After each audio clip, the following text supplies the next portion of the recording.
Donc on va passer la parole à Armelle Michaud du LSPM.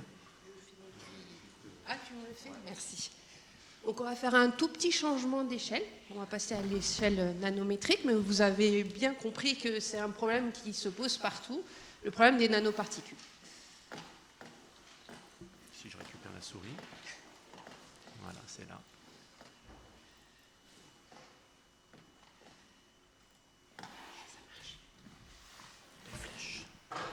Donc je voulais remercier tous les organisateurs pour ce congrès et puis pour cette invitation. J'ai plaisir à présenter le travail de mon équipe, enfin de l'équipe auquel j'appartiens. Donc les nanoparticules, l'introduction a déjà été faite. On veut les éviter dans ITER, on veut les éviter dans beaucoup de procédés parce que ça abîme ça détruit ce qu'on voudrait faire. Ou alors on veut optimiser leur production en termes de taille, densité ou composition. Et pour tout ça, on a besoin de comprendre comment elles se forment, c'est ce qu'on appelle la nucléation, et de comprendre la dynamique de ces particules. Donc c'est l'objet de cet exposé. Donc une petite description avec un petit schéma tout simple. L'histoire commence par un précurseur, enfin ou par des précurseurs, des gaz qui vont croître, c'est ce qu'on appelle l'agrégation. À un moment va avoir lieu le changement de phase, de la phase soit gazeuse, soit liquide, vers une phase solide. Donc nucléation, et puis nos particules, une fois créées, vont pouvoir croître soit en taille, soit par collage moléculaire, donc c'est-à-dire des espèces moléculaires qui vont venir se déposer à la surface et les faire croître, soit par coagulation. Donc la coagulation, moi ce que j'appelle coagulation, on a tous un langage particulier, donc je définis bien. Coagulation, c'est la fusion de deux particules solides qui vont venir en former une plus grosse. Donc on obtient du coup une distribution en taille de particules. Donc tout ça, c'est une histoire qui paraît simple, un petit peu plus compliquée parce que mes espèces moléculaires qui vont donner l'agrégation puis la nucléation, c'est les mêmes qui vont venir se déposer à la surface des particules. Donc on voit qu'il peut y avoir une compétition entre les deux. Et puis bien sûr, il peut y avoir des phénomènes de diffusion, de transport, de mobilité dans un plasma par exemple, et donc tout ça, ça va venir jouer sur le phénomène de nucléation. Cette histoire doit être un tout petit peu plus compliquée puisqu'on est dans la division plasma, on est dans un réacteur plasma, dans un réacteur tokamak si on veut, et donc on a des électrons, des ions qui vont venir charger les particules. Une fois que ces particules sont chargées, elles vont interagir avec le milieu plasma, donc elles vont modifier les électrons, la densité de charge, modifier la densité électronique, température électronique, champ électrique, etc., qui eux-mêmes vont jouer sur la chimie du plasma. Et donc, c'est un cercle vicieux ou je ne sais trop quoi, mais on fera en tout cas un fort couplage entre des charges, ce que j'appelle croissance moléculaire ou nucléation, et les nanoparticules. Donc comment on peut étudier ces plasmas? Donc plasma poussiéreux en français, c'est pas très très joli, donc j'utilise souvent de ce type plasma, ça fait un peu plus classe. Bien sûr, on peut faire des mesures expérimentales. Par exemple, on peut aller utiliser un spectrum de masse, mais c'est pas facile à utiliser, c'est difficile à interpréter. Donc nous, ce qu'on propose dans l'équipe, c'est de travailler sur des modèles et on va coupler plasma, croissance moléculaire et aérosol. Donc c'est ce que je vais essayer de vous présenter, en illustrant comment on peut obtenir les données de nucléation et puis en illustrant avec deux exemples les points clés de la formation-croissance des particules dans un plasma et des interactions qui existent. Excusez-moi. Donc notre méthodologie, ça va être globalement, nous, ce qui nous intéresse, c'est peut-être pas d'être exact, mais c'est d'avoir la phénoménologie. Donc on va utiliser des modèles simples, souvent des modèles 1D, et on va coupler différents modules, différentes physiques. Donc on va s'intéresser à la décharge, que vous voyez. C'est ici. Voilà, la décharge, la croissance moléculaire, et puis un module qui va s'intéresser à la dynamique d'aérosol.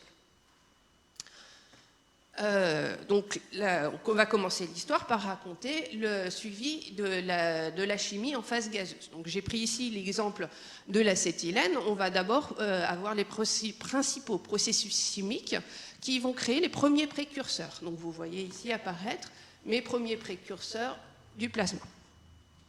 Ensuite, on va suivre la croissance de ces précurseurs pour former des ions lourds, des radicaux lourds, et qui vont ensuite donner la nucléation. Mais cette histoire, elle est possible, hein, parce que ça, je l'ai trouvé dans la littérature. Mais il y a des cas où, pour citer un exemple, le tungstène, il y a à peu près rien qui est disponible. Donc dans ce cas-là, comment on fait ? Eh bien, il y a différentes méthodes qu'on a mis en œuvre. Donc la première, la plus simple, c'est la dynamique moléculaire classique. Donc on va aller travailler à une échelle moléculaire, c'est bien quand on travaille sur ITER, hein, on va aller au plus simple. Donc cette méthode est relativement facile à mettre en œuvre, mais ne permet de traiter que les espèces neutres. Donc, pour ce travail-là, on avait fait l'hypothèse que les collisions dans le plasma permettent la réorganisation des clusters. C'est-à-dire que nous, ce qui va nous intéresser, ça va être de rechercher les structures stables, ce qu'on appelait les clusters stables. Donc pour ça, on a fait une méthode ici de condensation recuit avec un cycle en température de chauffe, maintien, refroidissement, ce qui nous permet d'avoir les structures obtenues de façon stable. Et puis, deuxième étape, on va regarder comment ces structures stables peuvent grossir. Donc voici les résultats obtenus quand on s'intéressait au cluster C36 par exemple. Et donc on voit qu'ici qu'on a plusieurs structures stables obtenues depuis des choses qui vont être polycycliques planes ou des choses qui ressemblent à du fullerène par exemple. Et ici je vous ai représenté comment pour du fullerène ou du graphène-like, comment le nuage de particules qu'on a simulé au début s'est structuré petit à petit en fonction de la rampe de température pour obtenir le résultat final. Donc ça nous permet d'avoir une idée du chemin parcouru pour la nucléation. Enfin, ou pour la formation du C36, qui n'est pas forcément encore une particule solide. Pardon. Donc une fois qu'on a notre C36 stable, on va maintenant essayer de le faire grossir. Donc on lui approche un carbone ici. Donc le carbone, selon l'énergie qu'il a, donc si on est dans des systèmes à haute énergie, ici on travaillait en plasma d'arc, donc ça peut avoir quand même pas mal d'énergie, il peut nous coller ou pas. Quand il colle, donc vous voyez ici la probabilité de collage, du fait que le carbone vienne se déposer à la surface ou pas, en fonction de l'énergie du projectile. Et puis en fonction aussi de cette énergie, on va avoir différentes structures obtenues. Il va s'insérer de différentes manières. Et ça va nous donner un indice sur la structure que va avoir la particule solide qu'on va obtenir. Donc ça, c'est des choses qui sont intéressantes parce qu'elles auront différentes propriétés une fois formées. Alors, cette histoire de dynamique moléculaire classique, elle est pratique, simple, mais elle ne permet d'étudier à l'heure actuelle que les espèces neutres. Donc, or, dans les plasmas, en particulier plasma froid, on sait qu'il y a beaucoup d'histoires qui se racontent avec des ions. C'est le cas, par exemple, des plasmas basse pression dans le silane. Donc, le silane, c'était un des premiers plasmas poussiéreux étudiés. Donc, pour ça, on utilise plutôt la dynamique moléculaire quantique. Donc, c'est un peu plus complexe à mettre en œuvre, forcément, mais elle permet d'explorer toutes les voies possibles. Donc, comment on fait ? On va décrire le plasma, donc ici par un modèle 1D. On va avoir les différents précurseurs et en particulier les densités des espèces qui sont connues comme étant les précurseurs des particules, les SiH3- et SiH2-. Ensuite, on va mettre ça dans une boîte. Alors, quand je dis on, c'était nos collègues du LPICM, en particulier Holger Wack, dans une boîte de simulation avec tous les précurseurs du plasma, puis on regarde comment ça évolue. Ça paraît simple, c'est un petit peu long, mais ça se fait. Et du coup, qu'est-ce qu'on obtient ? On obtient une structure, ici à 20 silanes, mais qui est amorphe. OK. Là, je vous ai dit tout à l'heure, dans un plasma, il y a des collisions. Donc, qu'est-ce qu'il a fait ? Il a fait une collision avec 10 hydrogènes atomiques du plasma. Thermiques du plasma. Et dans ce cas-là, il obtient une cristallisation des particules amorphes. Donc, un changement de la structuration du cluster. Donc ça peut être le signe d'un changement de phase aussi, de ces changements de liaison. Donc voilà deux méthodes qui permettent d'essayer de comprendre comment, par quelle voie ça peut arriver, cette nucléation, d'avoir des données de base, d'avoir la structure des clusters. Mais ce sont des calculs un petit peu idéaux. Seule la réactivité est possible. Il n'y a pas, voilà, on met des carbones, on met des tungstènes, on met ce qu'on veut, et puis on les force à réagir, on attend jusqu'à ce que ça réagisse. Ce n'est pas tout à fait la réalité, parce que dans un plasma, il y a un écoulement, bien souvent, il y a des phénomènes qui vont entrer en compétition. Et donc pour ça, si on veut vraiment avoir une idée si la nucléation est possible ou pas, si on peut l'éviter ou pas, il faut l'intégrer dans un modèle à une plus grande échelle. Donc je vais vous donner deux exemples. D'abord, la formation de nanoparticules par pulvérisation d'une cathode en graphite dans une décharge d'essai, dans l'argon. Donc ça, on l'avait fait à l'époque quand ITER devait être en carbone. Pas de chance, il n'y avait plus de carbone quand on a fini l'étude. Mais bon, c'est pas grave. Mais on a montré qu'il pouvait y avoir beaucoup de particules. Donc l'idée aujourd'hui que je voudrais vous présenter avec ça, c'est comprendre quels sont les mécanismes de formation et les croissances de nanoparticules. Donc l'histoire qui se raconte ici, c'est qu'on est plutôt à faible énergie, donc la nucléation des particules va avoir lieu dans la phase gazeuse, d'abord par la pulvérisation de petits précurseurs moléculaires, leur croissance, leur nucléation et la croissance de nanoparticules.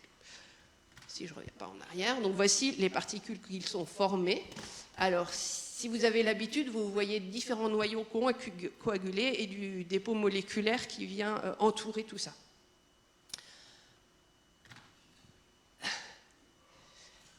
Donc l'histoire que je vous racontais, pulvérisation par mésion, les mésions les plus rapides de mon plasma froid et les neutres rapides qui vont former des petits clusters C2, C3.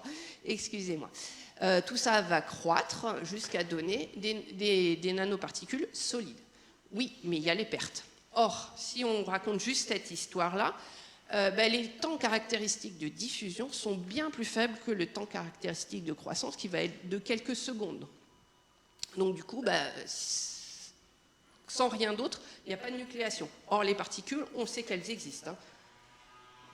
Donc il faut qu'il intervienne un mécanisme de piégeage, et dans un plasma, ça va être un piégeage électrostatique avec des précurseurs chargés. Donc regardons d'abord les espèces positives, elles sont formées par ionisation, la constante d'ionisation est assez faible, donc peu de densité prévisible, et puis ces espèces ne sont pas piégées, là encore temps de diffusion sont courts, et donc ces espèces positives ne peuvent pas intervenir dans la nucléation. Donc il va s'agir donc des clusters ou des espèces négatives qui sont formées, elles, par attachement radiatif pour des espèces comportant minimum 4 carbones. Ça, c'est des données, parfois on en a besoin.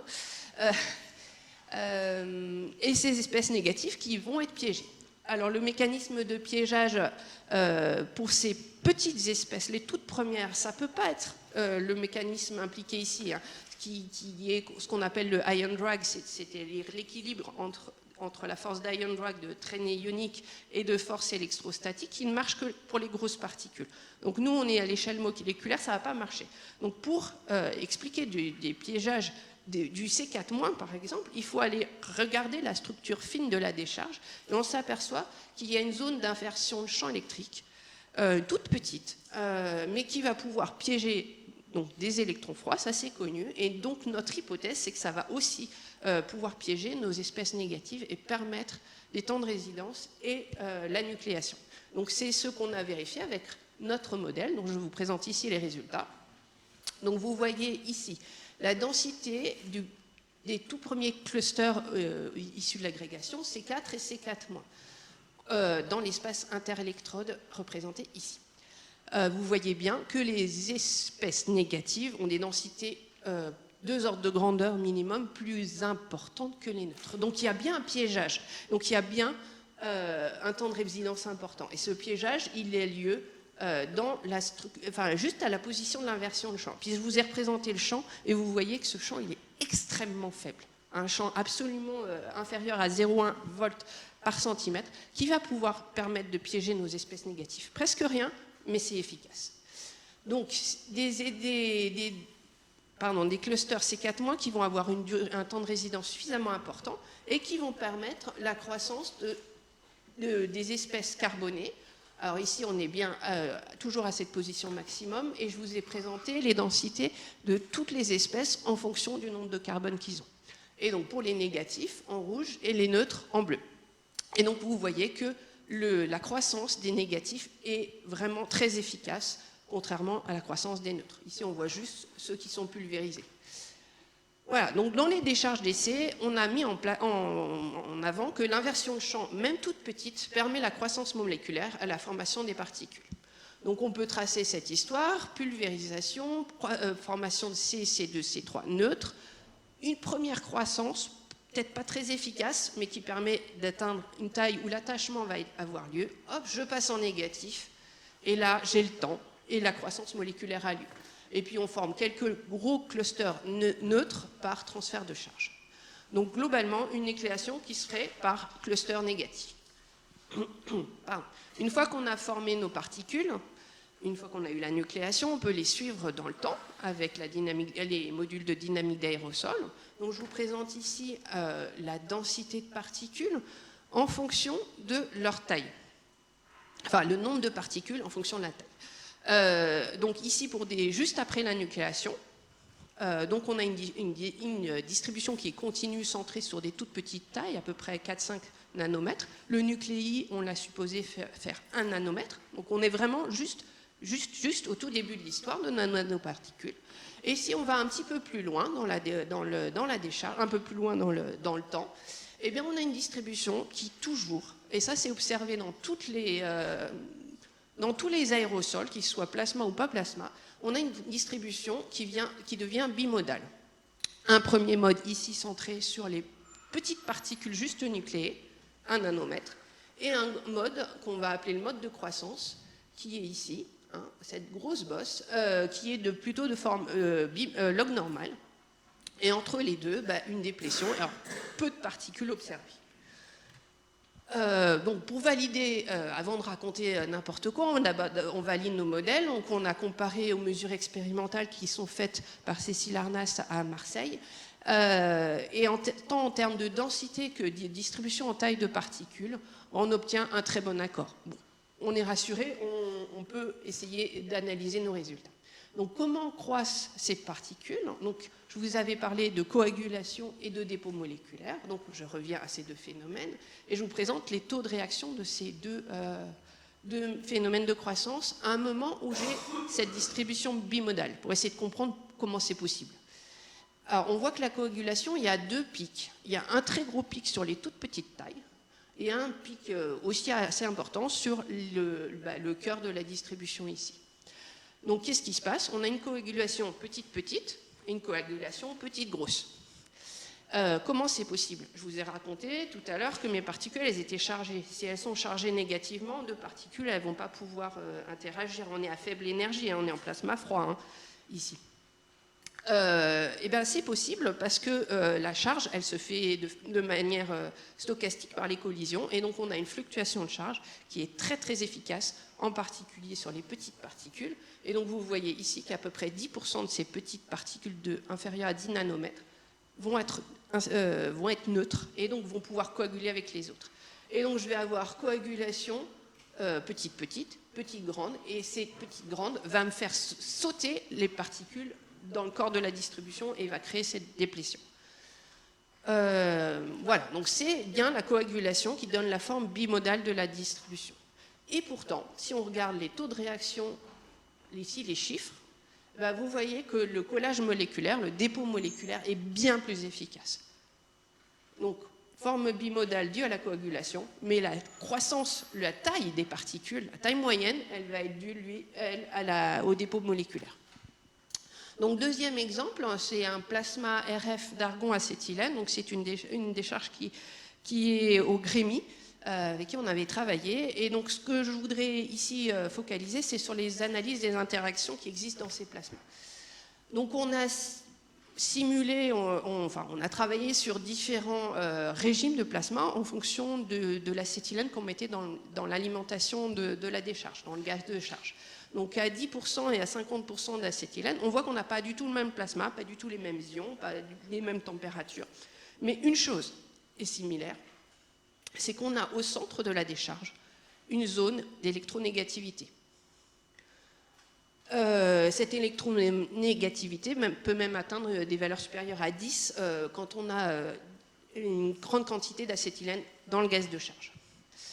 Donc, dans ces différents plasmas, je vous l'avais montré tout à l'heure, il y a différentes voies de croissance, donc 4 qui sont identifiées, 2 neutres, une négative, une voie par les clusters négatifs et une voie par les positifs. Dans tous les cas, c'est l'acétylène qui est une espèce clé pour la croissance moléculaire. Comme c'est une espèce clé, je vous montre ici, le taux de conversion de l'acétylène en fonction du pourcentage d'acétylène que j'ai mis dans le gaz de charge. Et on s'aperçoit qu'à 10% dans le gaz de charge, 10% d'acétylène, mon taux de conversion est quasi total. C'est-à-dire que dans mon réacteur, je ne vais quasiment plus avoir d'acétylène, quasiment plus de C2H2.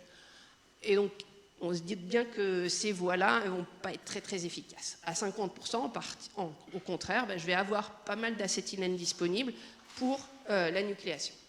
Donc, c'est ce qu'on vérifie ici. Je vous montre ici les fractions molaires des différentes espèces, neutres, positives et négatives, à 10% et à 50% d'acétylène dans le gaz de charge, et en fonction de la taille, du nombre de carbone de mon espèce. Donc un peu l'équivalent d'un spectre de masse.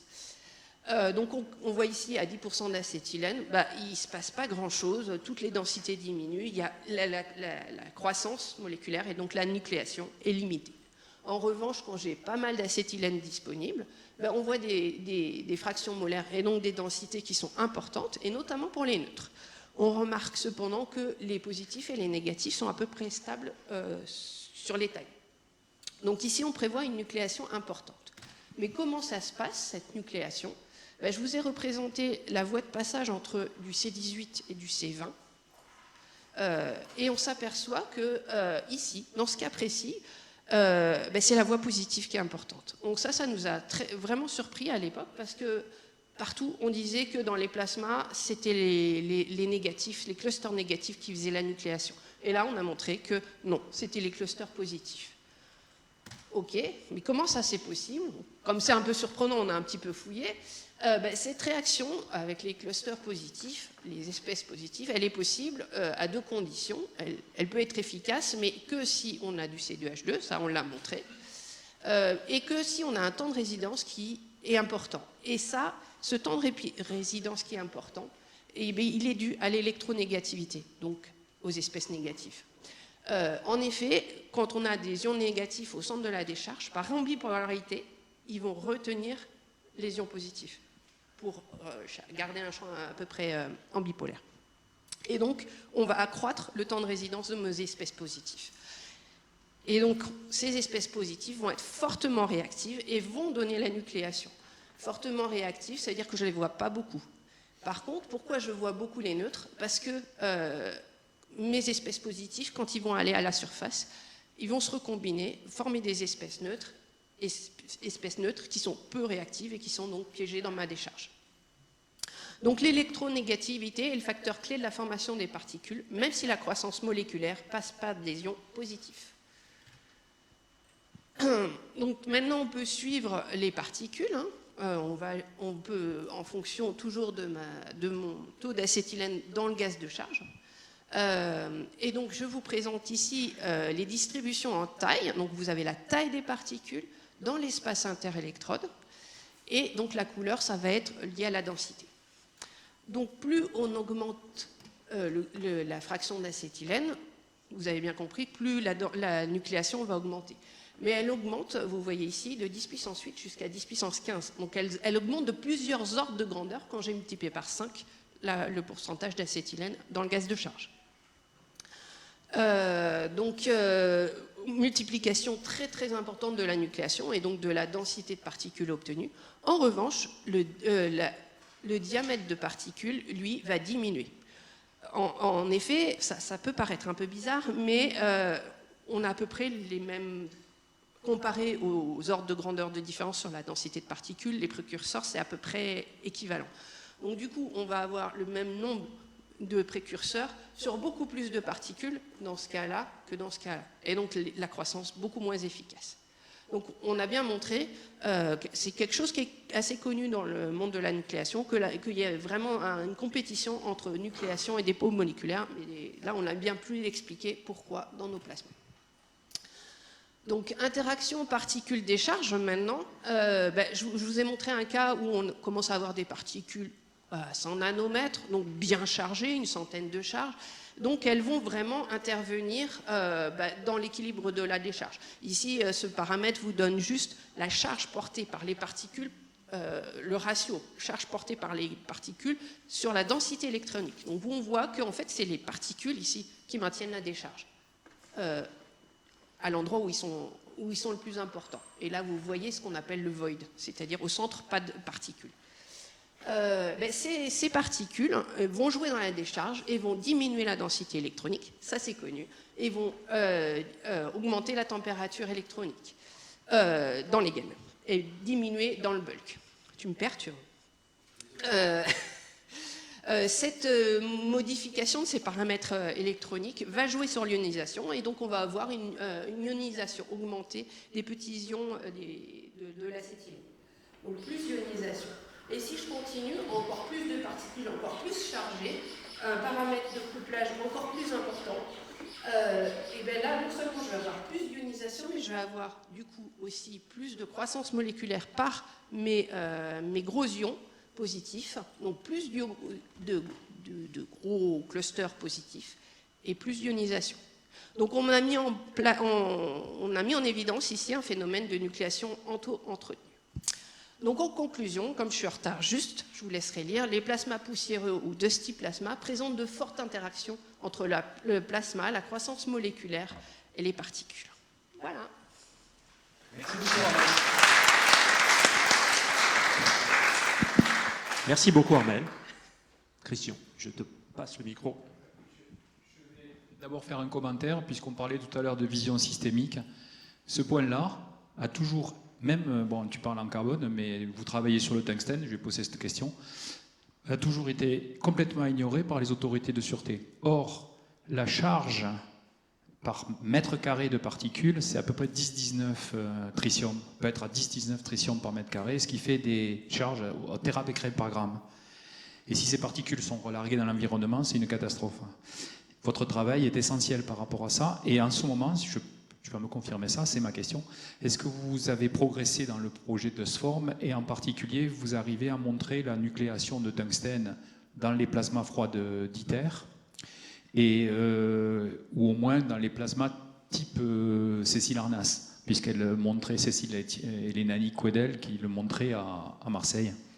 Alors on a progressé, on en est encore à obtenir les données et à regarder plutôt au niveau phénoménologique et on regarde aussi les événements anormaux, comment ils peuvent créer un nuage de tungstène et comment ce nuage de tungstène, une fois refroidi, donc ce qui ressemble plutôt à un plasma d'arc, va nucléer.